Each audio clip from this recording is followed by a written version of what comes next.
Hello again, and welcome to the next episode of Canadian Genius. So, I just finished recording the video on control and thought the next topic I should go into is expectation. Partly because they go hand in hand, and partly because I think that would help understand a bit more about control as well. Now, expectation is a big topic because it covers a wide range of elements. As I said in one of the other videos, if you help somebody, like even just holding a door open for them, and you expect them to say thank you for it, that is an expectation. Doesn't mean it's a bad thing, but that is an expectation. Right? The social contract that I keep talking about. This idea that if I'm going to do something in exchange for you doing this other thing, even though I didn't negotiate it with you or even tell you anything about it, is an expectation. So we can see just from those two things kind of the spectrum of what expectation is. But we also have the other side of expectation, not just expecting how other people react to us. We also have an expectation about how other people react in general, not to us. And that's where we get this idea about it not being okay to change, is that expectation that if anybody changes, there's going to be trouble, right? Whether it's going to be the universe smacking them down, whether the boss on the 10th floor is going to come and fire them, or, the pearly gates of heaven are going to open up and God's hand is going to come and smite them, or whatever, right? Expectation not only has a bearing on how we react to other people, it also has a bearing on how we react just in ourselves, right? And how we expect other people to react. So why do we do this? Well, as I said, in control, we get so much power from it. We get to be the puppet master. We get all this juice. And as I said there too, we have to justify it, right? That's a big, big issue out of control, is to justify, right? I'm okay in smacking my employees down because I'm doing it for their betterment. I'm doing it for the betterment of the company. So, absolute lie. I'm doing it because I'm absolutely terrified of getting fired and having one of these idiots replace me. Even though they're not idiots, I just don't like them because I'm afraid of them. Right? We have all this junk that we have to use, and it creates that expectation. It creates that justification trail that says this is what it is. But why do we do that? Again, because we're so busy being in control or trying to be in control, we don't realize we're out of control, right? As I said, in control means inside me. Out of control means I'm outside of me. So if I'm trying to control my thoughts, my feelings, my reactions, I am in control. If I am trying to control yours, I cannot be in control. I can't have both, so I'm out of control. And that's really what it is, because if you look at it, when you look at somebody who's out of control, what are they doing every single time? Trying to dictate other people, right? Nobody's out of control trying to fix themselves. They're out of control because they're pissed off the other people didn't do what they were told, right? That is out of control. But that justification is because we know inside, we truly honestly know inside the damage we're doing, how absolutely horrid of a person we're being.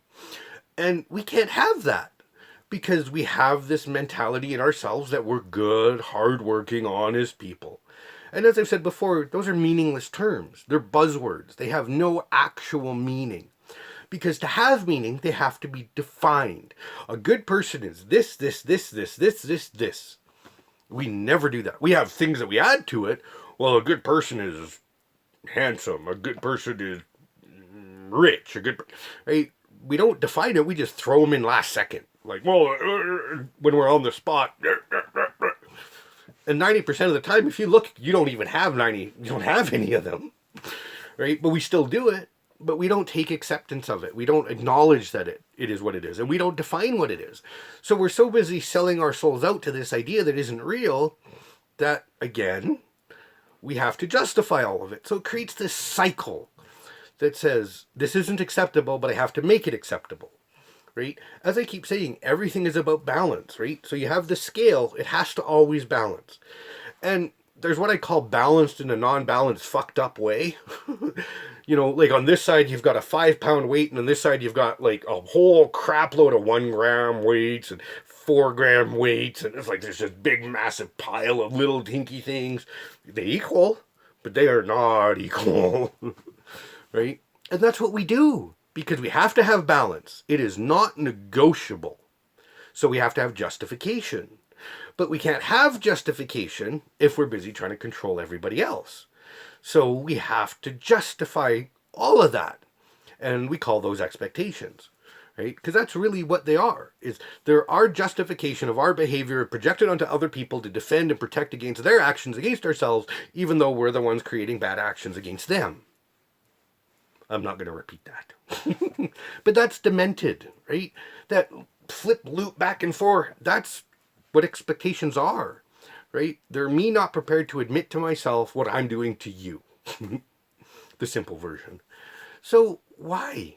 Why do we continue to do this? Well, as I showed in Control, when kids are born, we have a little bit of that. But the rest comes from outside of us, comes from the people around us. So we learnt all of that behavior from our parents, our friends, the other people around us, the things we've seen on TV, the things we've watched in movies. All of that has created this soup of ideas that says this is normal, this is how you're supposed to be, this is what you're supposed to do. And it all revolves around control, right? So then, So then you have all this control. You now have to justify all this control. But you can't justify all that control because most of it is coming from outside of you, right? The way other people react to you, the way people talk to you, the way people look at you, the way people think about you, right? How you deal with them. Like, you have to deal with all of that. So we create these expectations as part of our justification system, right? That if I know that I'm going to do something nice for you, I know you're going to give something back to me, because it's unacceptable if you don't. And that's pure control, right? We've labeled it justification and expectation and all these, but it is just another name for control at the end of the day. The difference is it's the method that we actually use to control other people. But we have expectations of ourselves too, right? So it's not just purely external. So expectation really is just the tool of control. That's why I said, like, they should go together. So if I expect that I'm a good person, I have to work to that, right?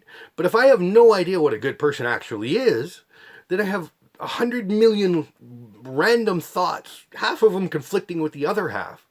And I'm going to get really messed up results. And those results are going to change daily because I have no solid core foundation from which to operate. Now, does that mean that I can't take the time to define what a good person is? Of course not. I could do that at any point. But I have to be honest with myself, and I have to actually write it down. Because if I don't write it down, it's going to switch and change just as much as it did before. Right? So if I'm a good person, what a surprise we don't want to write that down. Because what does that mean? Well, if we look at, a good person is someone that holds doors for people. Well, now I have to hold the door for everybody. Well, a good person is someone that stops to help if somebody's in trouble. Now I have to stop and help everybody.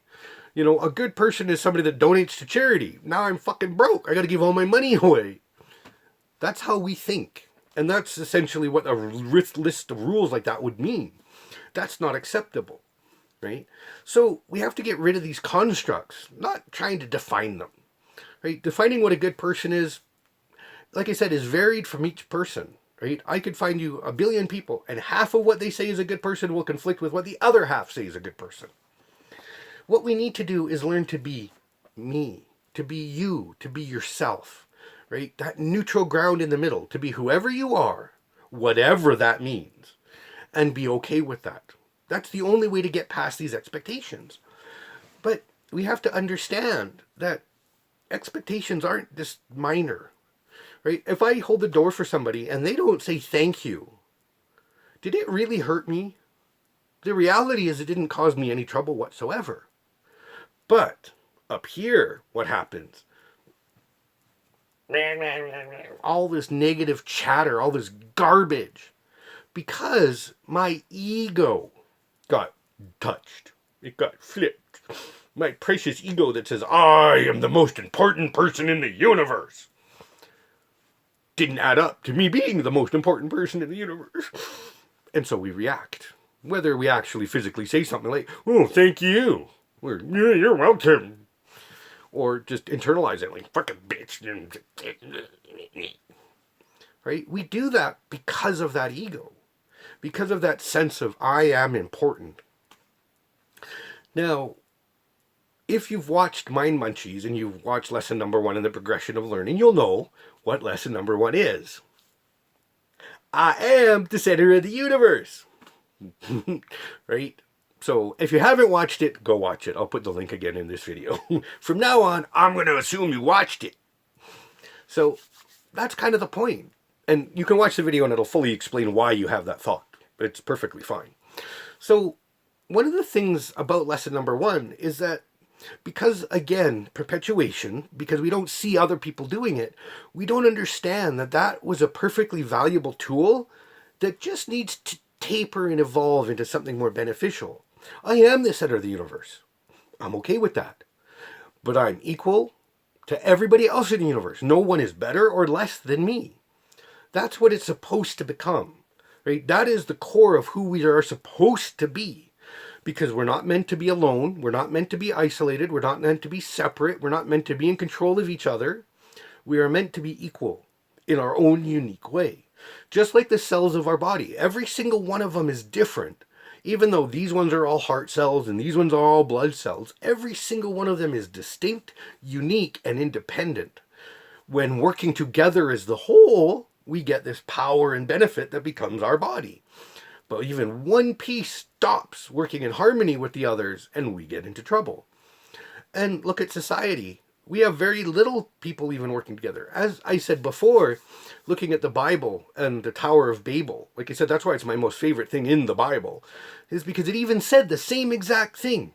If we get rid of this garbage with language and start understanding each other and working together, there is nothing we cannot accomplish.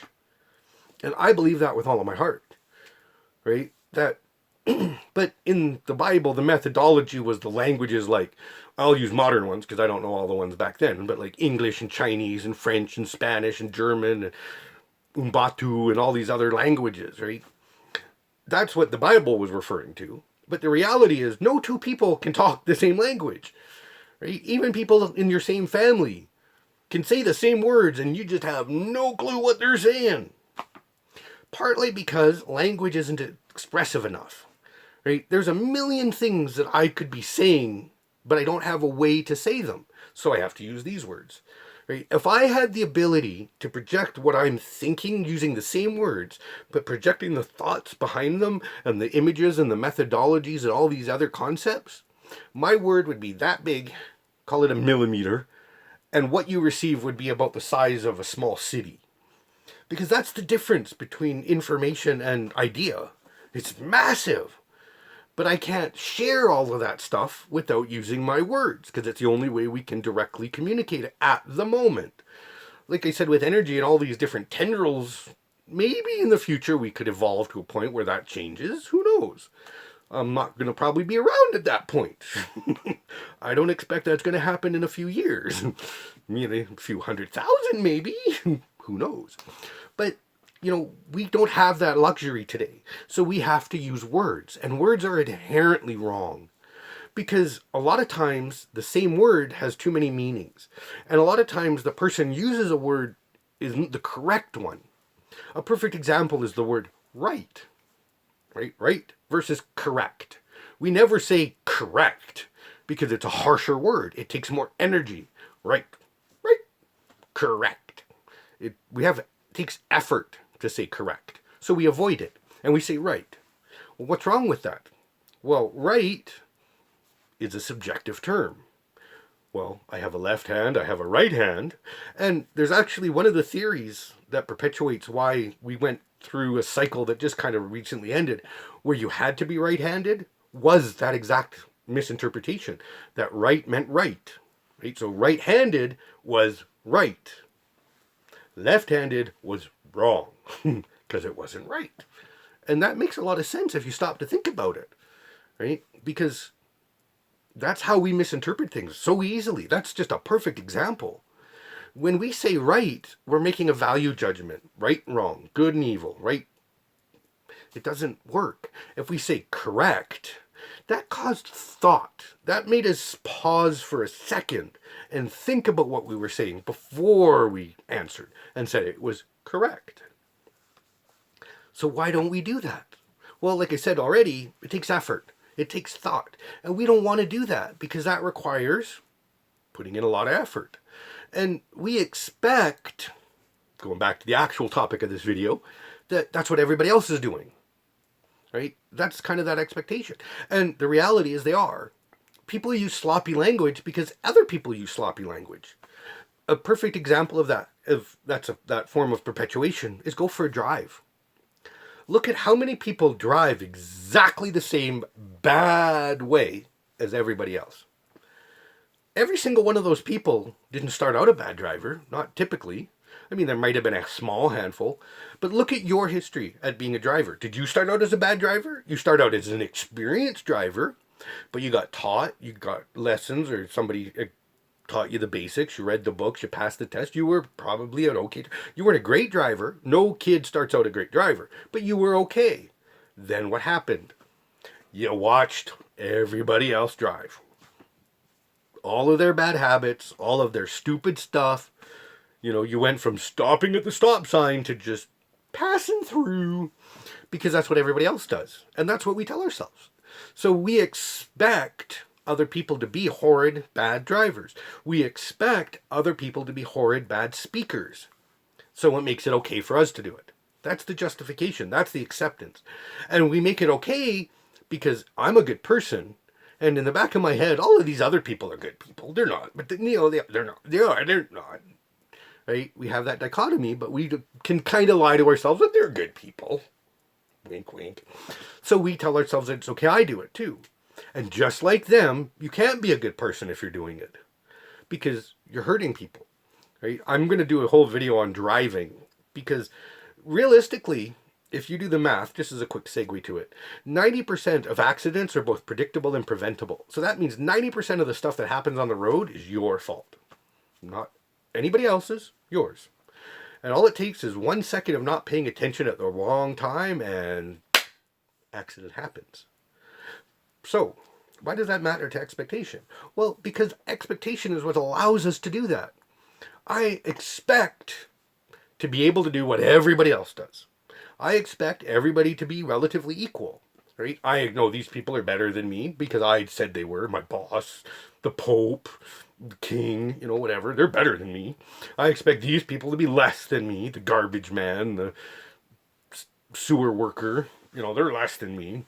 And we create those expectations. And everything is expectation, right? That's what labeling and putting it in a box is. I expect this person to be this mentality. You know, the skater kid is supposed to be like this. This is how they look. This is how they talk. This is how they dress. This is what they look like. That's our expectation of skater kid. Right? So we do that everywhere.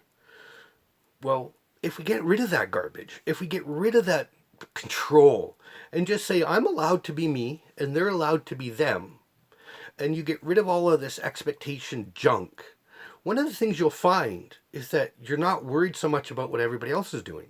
So from a driving point of view, if you get rid of expectation, you actually will be a better driver, probably tenfold, because you're not worrying about all these other people. What you're going to do is just be watching them, right?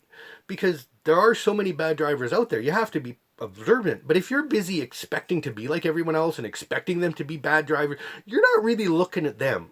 You're in your own head thinking 1,000 thoughts and not looking. How can I see the road when I am not looking? I can't. 90% predictable and preventable. So if I'm not in that mode, if I'm not wasting all this energy on all this junk, I can look around and go, oh, this guy's here, this guy's there.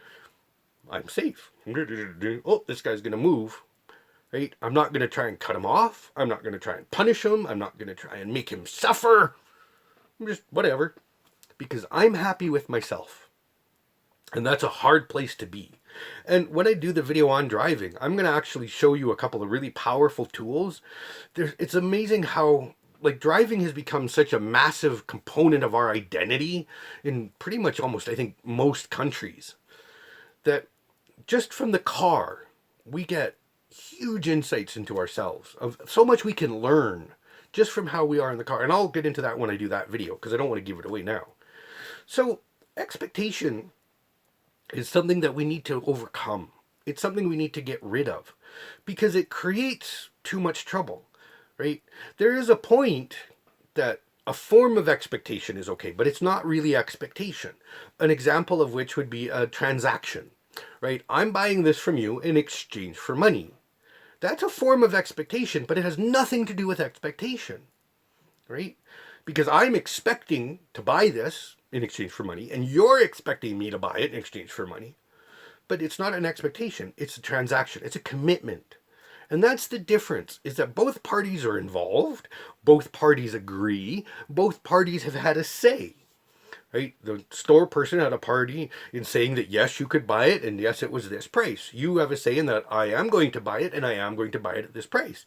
You could have easily chose not to buy it, just as they could have easily chose not to put it on the shelf, right? So that's not an expectation, and that's okay. Having that interaction, that's important, because that's a fundamental part of who we are. Right? I mean, that's contract law in a sense, but that's who we are, right? We are interactive. And so interaction is perfectly acceptable as long as you get rid of expectation. Because expectation is one-sided, yours. Because you can't see somebody else's expectation, right? They certainly have it, but you can't see it. So expectation is our responsibility. Other people will take care of themselves. That's part of expectation, right?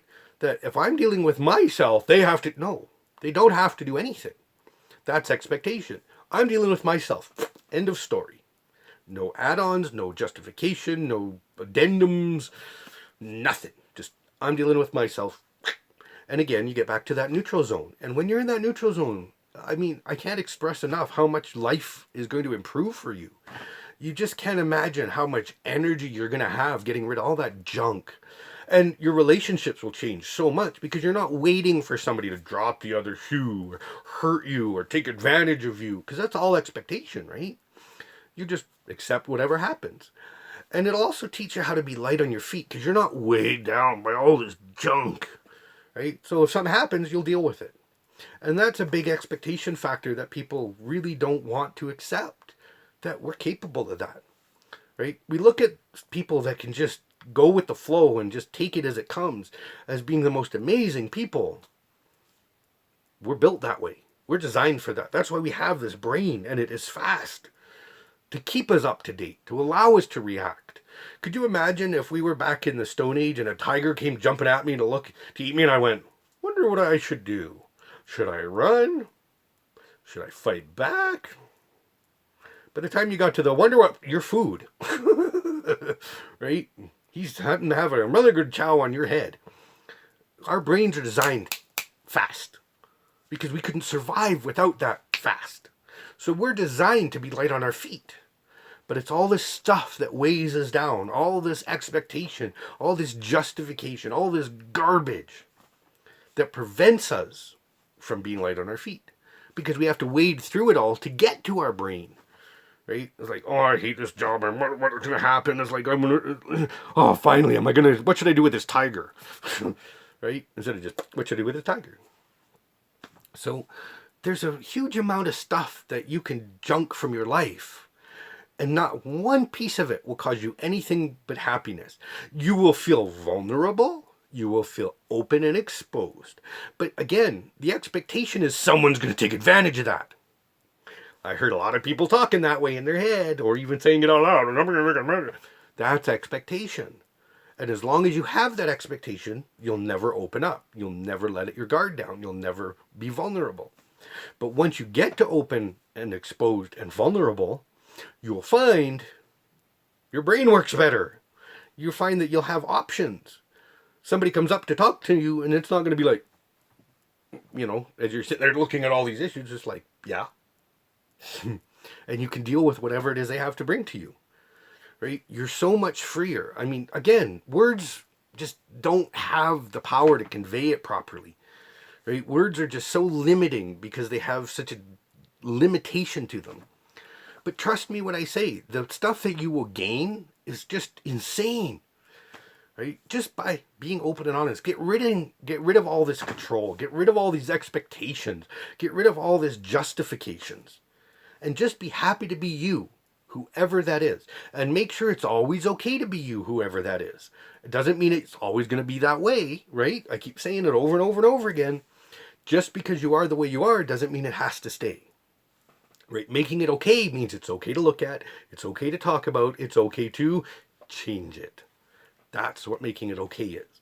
So when you're in yourself and you're happy, right? Like with lesson number 1, when that pyramid crumbles, you get to decide how to rebuild your life into a stable, solid structure.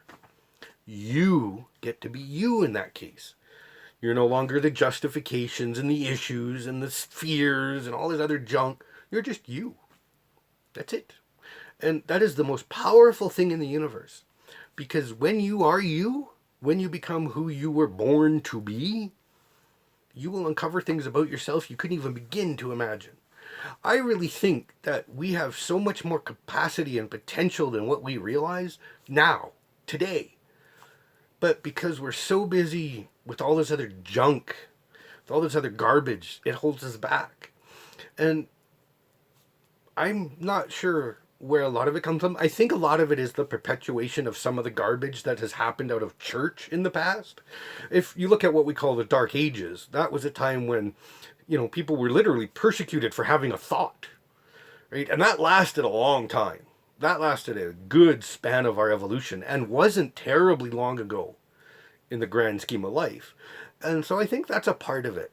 The other part is perpetuation, right? We have people in charge who want to stay in charge. And the easiest way to stay in charge is make sure nobody wants the job.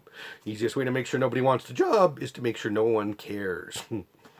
Right? So we push people down, we crush them, we make them feel inferior.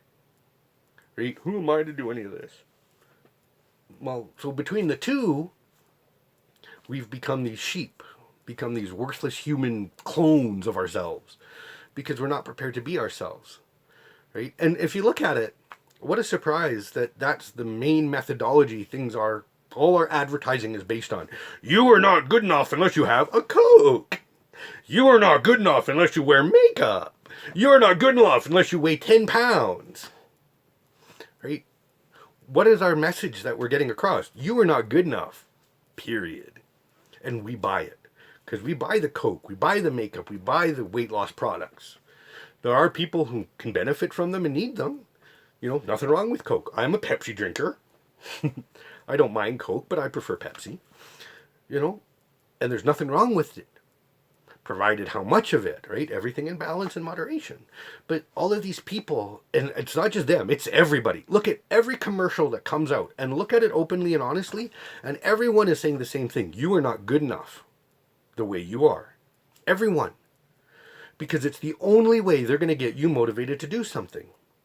And they truly believe you're dumb enough to buy it. So you have a choice. You can indeed be dumb enough and buy into it. Whether you buy the product or not is not what I'm talking about. Whether you would buy into it that you are worthless. Or you can say, you know what? I'm going to be me today. I'm going to be me and I'm not going to buy into that. Whether I buy the product or not, that's my choice. But I'm not going to buy into the message that I'm worthless. And I'm just going to be me. Hit that neutral zone. Right? And when you do that, you're going to start laughing at all these commercials you see. Because it is just insane how they get you to think you're worthless. It is just hilarious. But everyone does it. Everyone. So don't be a sheep. Don't be a sheeple. Right? That's the one I love. Everybody uses, sheep, people, mix, sheeple. But that's who we are. Right? Like I said with driving, if you're driving because you saw the way everyone else was driving, you are a sheeple. Because you're not in control, they are. They dictated your actions. Because they're the ones who said, this is how it's done. And you went, okay, I'm a sheep. Bah. So don't. Make your own choices. Right? You can choose, as a driver, to follow the rules and be safe and a viable, constructive member of society, or you can choose to ignore them and be an asshole and cause accidents and be an anarchist against society. And a lot of people go, I want to be an anarchist. No, you don't. Because you don't know the price. It's easy to say, it's another to do. One of the jokes, there was a comedian, and one of his jokes was talking about all these kids wearing the anarchy symbol, and how it's so hilarious because if it ever actually happened, they're the first ones to get eaten. Yeah. So anarchy is a good idea in your head, but it ain't a good idea in reality. Because you probably are getting eaten. Because you aren't the people. The people that are true anarchists don't go wear anarchist symbols and don't anarchist anything. They're off in a bunker somewhere. So be yourself. Don't worry about all this junk. Just make your decisions for you. Do you want to be a good person? Then you got to live up to this stupid expectation that doesn't exist. Or do you want to be you? Do you want to be a good driver or do you want to be you? Do you want to be a valuable, valid member of society? Do you want to be an asshole? Do you want to be you? Right? Everything is judgment if it's not you. Everything is going to cause expectation if it's not you. That's the only middle ground. And that means you have to be honest with yourself, right? Like, I hate following the law. Nothing wrong with that if you're honest. It's bad that you do it, but it's okay if you think it, right? What you think, no matter how bad or how horrid, is okay, as long as you're honest with yourself that you do it, right? But if you are willing to perpetuate this idea that I'm allowed to be me instead of trying to perpetuate this junk that I'm not, then you can make that decision. I myself choose to be a safe, effective member of society by following the law as best as I can. Doesn't mean I follow it absolutely, because one of the things laws change. Another thing is you can't possibly know every single law out there. I mean, there are laws that exist. I know there are laws in the books currently today that exist that if I steal somebody's horse, I'm allowed to be hung. Still exist on the books. It's not ever going to happen, likely, but it's still legal, technically. So you can't know all the law, but you just have to know what laws affect you directly, right? You know, why is it important to stop at a stop sign? Because it allows you to look and make sure you're not running anybody over or smashing into anybody. It's not about controlling you. It's not about making your day longer. It's about giving you that opportunity to be safe. And that's it. And I'll talk about that all again in a driving video. So make that choice to be you and be happy with you. You really will be. Get rid of this expectations. Get rid of this sense of control. It's going to take time. It's not going to happen overnight. And the walking on the fridge exercise, like I talked about before, is a wonderful tool to use because it will help you see what you're thinking, what you're feeling, what you're doing. And the more of that you see and accept instead of judge and try and hide, the more you will become you and the less you'll have to deal with because you is open and honest and free. Everything else is not. So once again, thank you for watching my videos. I hope you found them interesting. If you did indeed like them and found the information of value in any way, please share the videos with other people. Like them so that other people know that they are liked, and that'll help this video series grow and become something more beneficial to a lot more people. So again, thank you, and I'll see you in the next one.